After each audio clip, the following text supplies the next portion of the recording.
The Innovators Network. Welcome to the Killer Innovation Show, the longest continuously produced podcast in history. Each week, Phil McKinney brings you the insights and strategies to amplify your creativity and innovation skills. Here's your host, Phil McKinney. Hello and welcome. I'm Phil McKinney. This week, we are reaching deep into the archive and bringing you one of our most downloaded shows. Enjoy. This episode is sponsored by Zoom. With Zoom, you can streamline your communication, collaboration, and creativity all in one place. Zoom is the market-leading platform that provides video meetings, voice, webinars, and chat across desktops, phones, tablets, and conference room systems. To learn more about Zoom and sign up for your free account, visit killerinnovations.com/Zoom.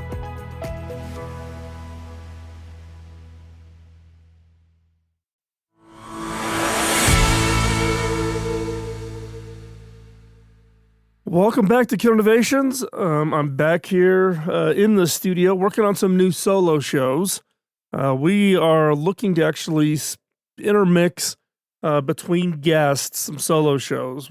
We're getting, or at least I'm getting, a number of emails for people around specific questions, skills, thoughts, those types of things. And normally I will reply back to those of you who send me an email directly, but we're actually going to turn some of those into what we refer to as solo shows. And what do we mean by a solo show is basically it's just me and you having a conversation, and where I can share with you answers to your questions or topics or things that are important for success when working in the innovation space or coming up with new ideas. So this week's show is around innovation skills.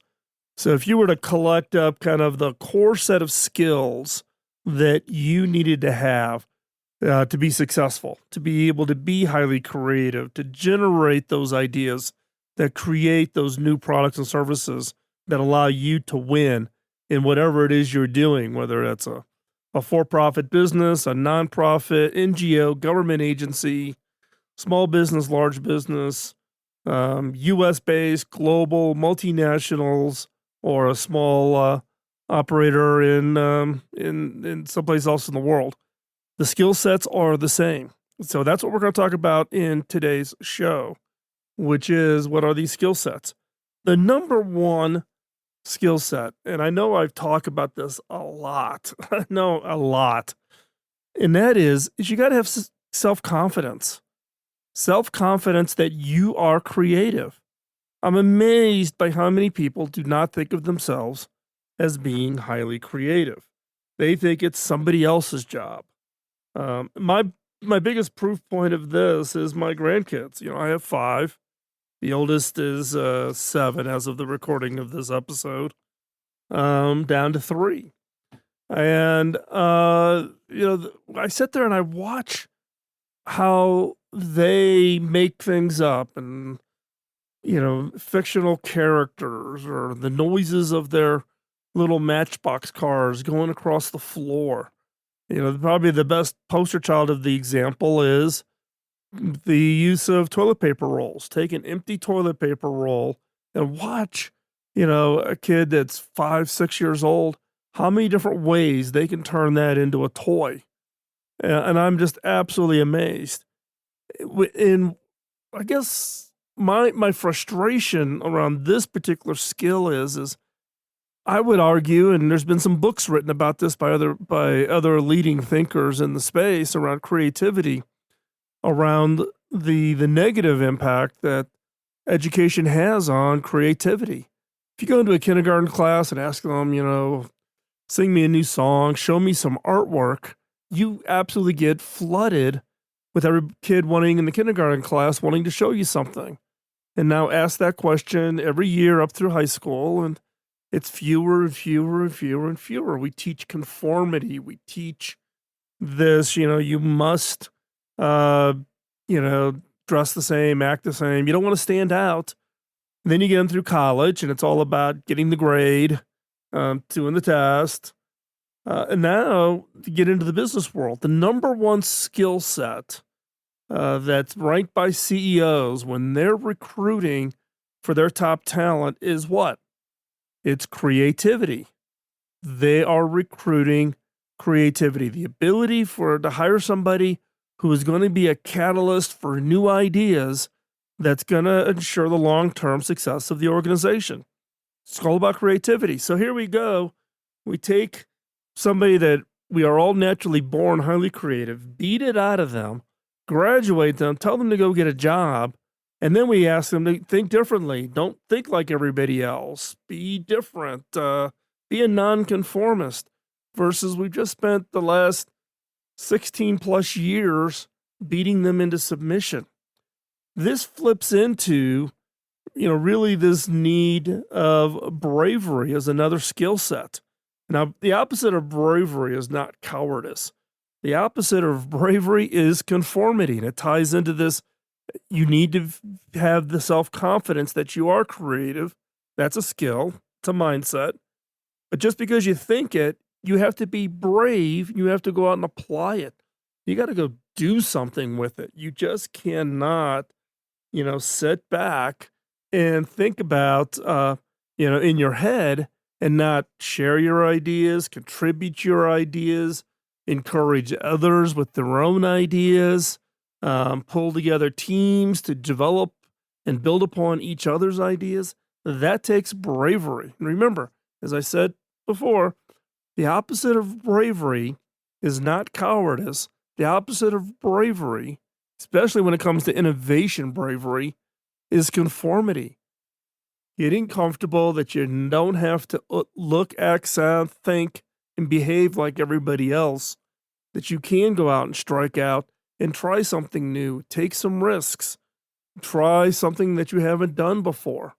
And this ties into another part of bravery is what holds us back is that fear of failure. The fear that I'm going to go out and try something new and I am just going to be face down in the dirt. It is going to absolutely blow up in my face. And that ties to the bravery. You can be a lot more brave when you're comfortable with the fact that you have permission to go try something new, do it, experiment with it. If it doesn't work out, figure it out early, stop it, and then go off and try something different. If you're a leader in an organization, you need to go give permission to your people to go try, to go experiment, and not have that fear that if it doesn't work out, that it's not gonna, that there's gonna be some kind of a ramification for failure. So again, number one, everyone's creative. Get that in your head. It's an attitude. It's a mental acknowledgement that we are all naturally born creative. Bravery from the standpoint of if you've got it in your head that you know that you're creative, you need to be brave to go try something, go do something. Don't get caught up in thinking about, well, what would people think? And, this is not how we do things. It's not how everybody, contributes or participates or, I'm the junior person on the list and I'm not going to pipe up in a meeting. So again, everybody's creative. You need to be brave. You need to get over that fear of failure to be brave. And then another key skill set is seeing with fresh eyes. What do I mean by seeing with fresh eyes? For those of us that have been experts in an area of our career, we've been in a single industry or we're a really good software engineering resource or done a lot of product design, whatever your area of expertise, that every year of expertise makes your ability to see new things harder and harder. It becomes much more narrower. There's a Zen Buddhism term that I love, and it's called Shoshin. Shoshin. Shoshin. Shoshin means beginner's mind. It's not so much of that you see things differently, but it's an attitude of openness. It's a lack of preconceptions. It truly is as you look at everything as if you were seeing it for the first time, even though this may be the 50th project that you've done, but you are looking at it with this beginner's mind, with Shoshin. Think about it in this context. At the beginner's mind, there are many possible answers, many possible ways that you can take this project or idea forward. With an expert's mind, there are few opportunities, few possibilities, because you see the path and you are going to execute the one path. And Shoshin is hard. It is incredibly hard. But I've run into this all the time where I see people who are experts in a field who want to, become part of a team to develop something new, and they immediately are throwing in their expertise. Oh, it's been tried. For the last decade, people have been trying to solve that problem, or this is my area of expertise. That approach won't work. This is the only path forward. And so, a key skill, if you are to be successful in developing ideas that become breakthrough products and services, is seeing with fresh eyes, having that beginner's mind, to be able to put yourself into that approach of Shoshin, where you are the beginner's mind with many possibilities, and you avoid getting caught in the trap of that expert's mind, where there are fewer opportunities, fewer possibilities. What I want to talk about in this segment is our ability to craft and ask really great questions. Questions have a very unique power. Questions literally force you to stop what you're doing, craft an answer, and then you can go back to thinking whatever it is you're thinking about. Now, there are all kinds of different questions. There are simple yes no questions. Did you take the trash out today? Yes or no. Did you complete your homework? Yes or no. There are also what we call leading questions, meaning you craft the question in such a way that you're leading the person to the answer. So, for example, hey, Joe, we are going to make that new laptop blue, correct? It's a leading question. Joe's smart. What's his answer going to be? Yeah, boss, sure, we're going to make this laptop blue. Then there are questions that you craft in such a way that it forces people to look at the problem in a way that they had just never, ever considered. And that becomes a pretty interesting approach to think about how do you craft those. So, in fact, when I was first coming to take over the new CEO position at Cable Labs, part of the task or part of the challenges I had was to deal with the fact that I'd never had any interaction with the organization. So how do I then go about the process of discovering, right? Well, what did I do? I crafted questions. I asked everybody, staff, my board of directors, and my the vendor community that worked with us, the same 4 questions. Question number 1, what do we do well? What should we keep doing? Now, question number 2, what do we do that just is we don't do very well or is just totally annoying and that we should stop doing? The number 3 question is I'm the new guy. What is it you most hope I do? And then the 4th question, I'm the new guy. What are you most afraid I might do? And that 4th question caught everybody off guard. They didn't have time to do kind of a pre-canned answer. They literally gave you an answer right off the cuff, and it was the most insightful. It caused them to look at the situation. I'm the new guy coming in. I've been recruited to be the CEO, right? And everybody's got fears. If you're an employee, is this guy a jerk? Is he going to fire everybody? What's his modus operandi here inside the organization? If you're the board of directors, our biggest fear is he's going to come in and tank the organization. If you're a vendor, everybody had a fear. Getting them to extract that fear so that you can have that input, critical, absolutely critical. But those are the 4 questions I crafted to ask in order to gain some form of unique insight. In the case of an innovation skill, your ability to conceive, develop, and come up with questions are absolutely going to be important for you to derive, to gather input from your team, from potential beneficiaries of your idea, whether that's you're trying to create a new product or a new service or a new capability. You need to get input, and you need to think and spend more time crafting those kinds of questions.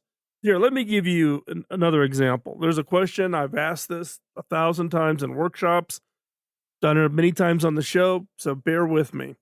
If I ask you to answer the question, what is half of 13? What do you come back with? 6.5. If this was a math test, I'd give you an A. If this was an innovation test, probably give you a C minus. Why? Because you stopped at the first obvious answer. Now, if I reword that question slightly and I ask, how many different ways can you convey half of 13? Right? Now think about it. You're off now in a bunch of different ways. If I'd written the word 13 out, so it's THIRTEEN, then I would split the word. So the first word would be THIR, the second word would be TEEN. If I wrote the number 13, 1 and 3, and split it vertically, it's 1 and 3. I did it as Roman numeral 13 and split it vertically, it's 11 and 2. If I split it horizontally, it's Roman numeral 8 and 8. There's 13 cards in a deck of cards. What's the middle card? Right? That's half, quote, half, right? So how many different ways could you craft what is half of 13? Now, to help out, I've developed a set of questions over many years, and we're now in season 15 of the show. So as you go back into maybe the first 5 years of the show, from 2005, 2010, used to have a segment in the show where I would share one of the killer questions, one of the questions I've used in a workshop. You can find the entire, well, I should not say the entire list, because there's probably 150 questions now that I've collected up. There's 48 of the better ones that are in the book, beyond the obvious. And there's also the killer question card deck, which if you're interested, you can hop on over to innovation.tools and find it and purchase it. And you can use those cards in your workshops and brainstorming sessions, or just on your own trying to come up with new ideas for products and services. But do not limit yourself to my questions. Those are my questions. They work for me. I've used them in my workshops. Now, many people buy them and use them and get great benefit from it. But what the skill set you need to have is coming up with your own questions or collecting questions. If you're reading a book and someone asks a really clever question in a book, write it down, collect them, reword them, tweak them. Right? I've got a notebook now. I'm collecting questions for when I interview guests. Right? And some of those questions have turned out to be really insightful. For instance, I'll ask the question, what are you curious about? What is the thing that's got your curiosity piqued right now? And for a lot of people, that kind of throws them for a loop. It's not something they shared. Maybe they're just early phases of thinking about something. But when they share that, it gives you some insight. It may open your eyes to an area that you haven't even known about, and it piques your curiosity. The power of questions is absolutely a critical skill in the game of innovation, because it's through questions that you look at problems, look at opportunities, look and discover ideas that you would have never have considered if the questions are well crafted. So, questions, key skill, you need to have it. One skill that I think gets overlooked a lot is our ability to deal with people who are negative against our ideas. These are the naysayers. These are the people who like to throw rocks. These are the people who spend a lot of time trying to explain to you why your idea will not work. I have a term for them. Those are the innovation antibodies. So what's an antibody? An antibody is If you get an infection in your body, you cut your finger and you get an infection in that incision area or where you cut yourself, your antibodies are the things that attack that infection to knock it down so it doesn't cause you more harm, right? That's what an antibody is in the innovation game. They see your idea as a threat. You're going to make them do something different. They're going to have to come up with some new product that you want to get implemented, or whatever it is, change a process inside. They see you as a threat. They have an antibody reaction, and it's an antibody reaction to your innovation, to your idea. So how do you deal with that? You're going to run into it. Let me just be clear here. It doesn't matter whether you're in a 3-person startup or, in my case, at a 240,000 employees in 168 countries. You are going to have to fight the innovation antibodies. And this is a skill you need to have. And that is absolutely, absolutely critical. So how do you know you've got an innovation antibody that you've got to deal with? Well, the way to do that is really, based on the questions or the comments. So let me just run through a quick list here. See if you've heard any of these. For example, let's shelve that for the time being. Or the question of, okay, great idea. Who's going to do it? Or I have something better. Or we tried it before. Or it won't fit into the way we operate. There's not enough return on investment. I love that one. It's great, but they throw in their own idea. Oh, someone must have tried it before.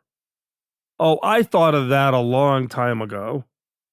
Oh, we can't afford that. Oh, you'll never get approval. You're on the wrong track. I'm the expert. Don't rock the boat. Everything is fine. The market is not ready for that. It's not a new concept. You think it's new? It's not new. Or the last one, another one that I love, is we are legally obligated to follow these rules. We can't do your idea because we legally cannot do that. So we've all heard them. I've heard them. I've heard them 1,000 times. So how do you break down to the types of antibodies that you have to deal with? There are basically 4 types: the ego response, the fatigue response, the no-risk response, and the comfort response. Now, I'm going to go through these relatively quickly in today's show, but if you're interested, there's actually been previous shows. I've gone through these antibodies a lot in the past. So if you want to dig in, if this is an area of interest for you, just go back into the show archives over at Killer Innovations, search for antibodies or innovation antibodies, and all of the shows will show up. You can download the episodes and listen to them to dig into this one a little bit differently. But real quick, the innovation or the ego response innovation antibodies. So the ego response category are those people who are threatened because your idea is something that they think they should have come up with. In a high-tech firm like Hewlett-Packard, typically the people who come up with the ego response are the technology leaders, the product leaders, the managers, directors, VPs, because in many cases they think it's their job to be the one to come up with the ideas, and the rest of the people on their team's job is to execute their ideas. If you come up with the idea, it's an ego response because they have this impression that you're trying to make them look bad, right? The way to get around that really quick is just to take your idea in a very draft form, very early in the concept phase, and solicit their input and thoughts, just one-on-one. And whatever ideas or suggestions they give you, include it. Because if they see their own input being included, then part of that product is theirs now. Part of that idea is their idea. Share the credit, share the work. So that's one way to get around the ego response. And there's a lot of different ways. Again, go over into the archive and listen to some of the other responses.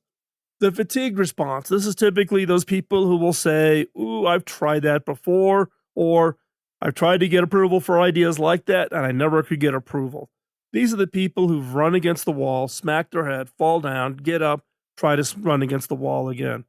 Best way to get around them is treat them as an advisor. Ask them, hey, what did you try before? And why do you think it did not get approval? And what advice would you give me on doing it a different way in order to get approval for the idea that I'm working on? Number 3, the no risk response. The no risk response, those are the people who the comment you'll hear is, oh, don't rock the boat. Everything is great. Everything is going, up and comfortable, right? So why do we have to take any kind of a risk? Well, let's not make that risk. That's too risky. You're going to upset the what's going on here. The no risk response typically comes from chief financial officers and general counsels.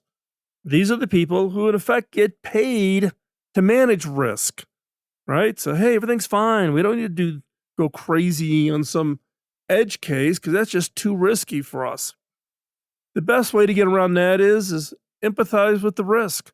Understand it's their job. They're not bad people, but they're getting paid to manage the risk. So include them in the conversation. Manage the project in a way that you take the risk seriously. Do stage gate funding, spend only $25,000 in the first phase. Prove it out. Go to these people.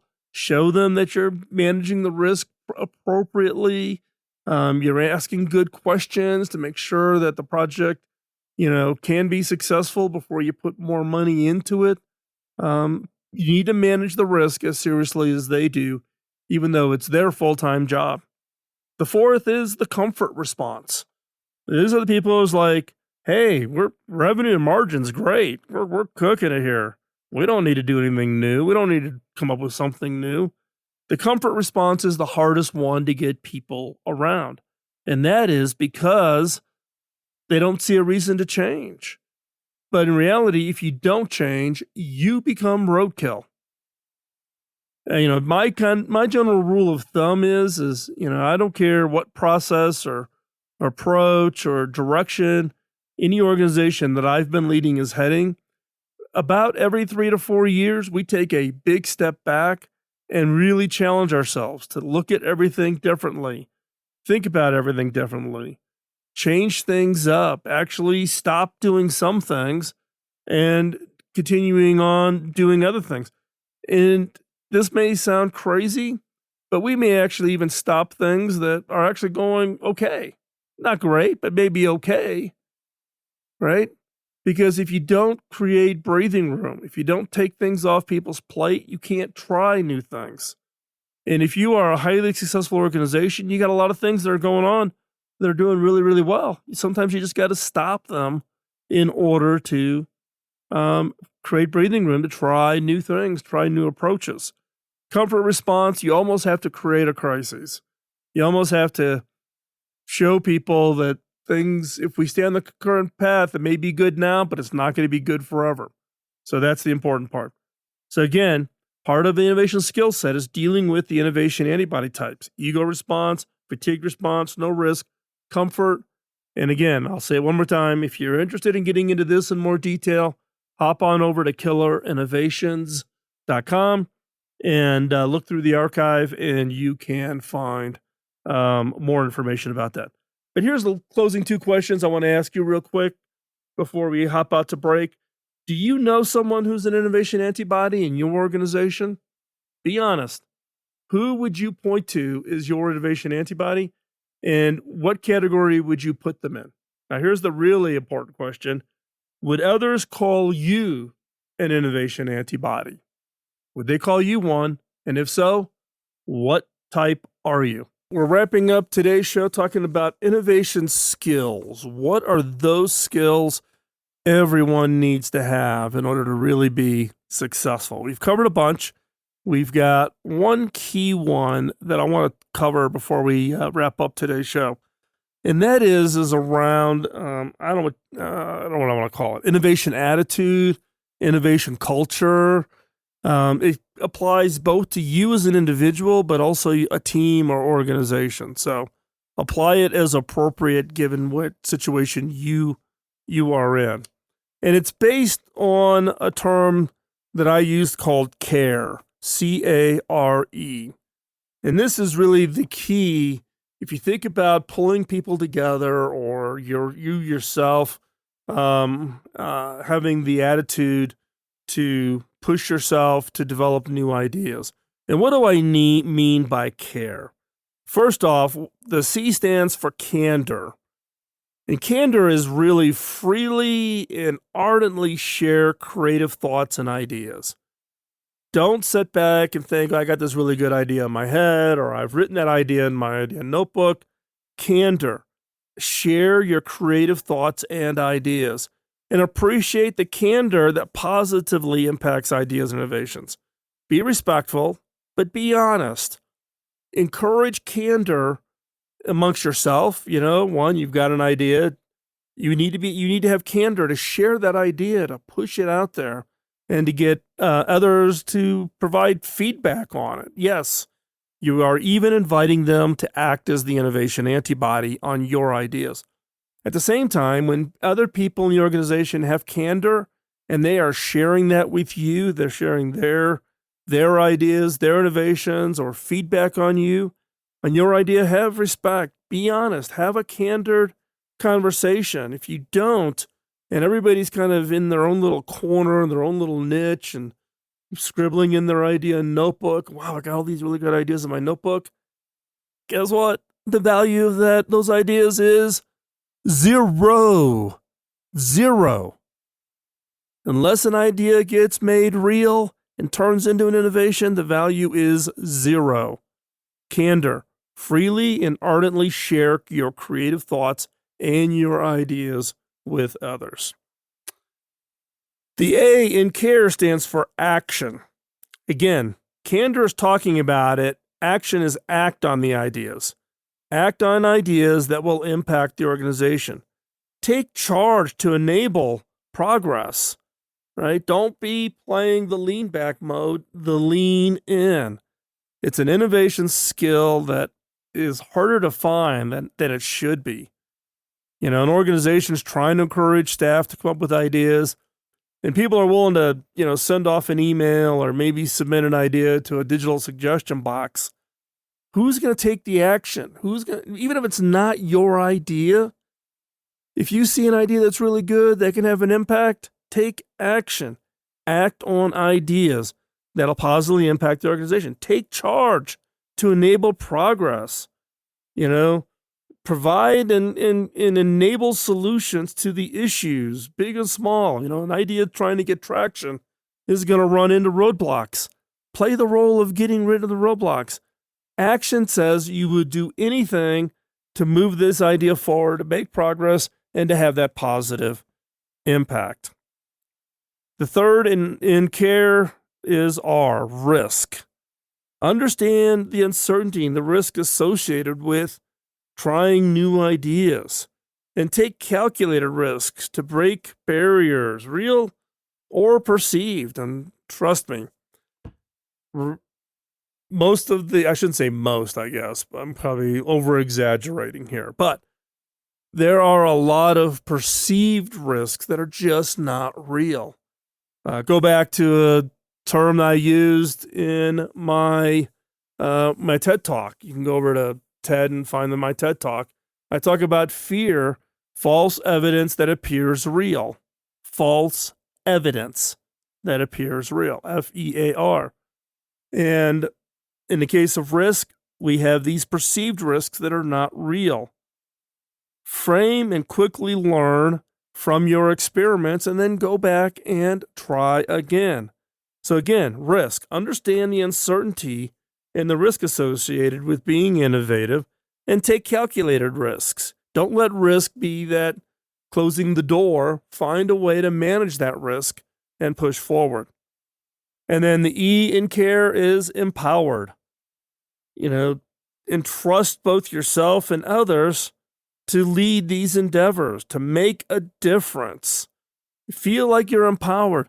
don't wait for final permission. In fact, I remember an event I was holding back at HP again, in HP Labs, in fact, talking about innovation and creativity, and somebody who was a researcher in the labs raised their hand and said, yeah, but Phil, this is great, but I don't have permission from my manager.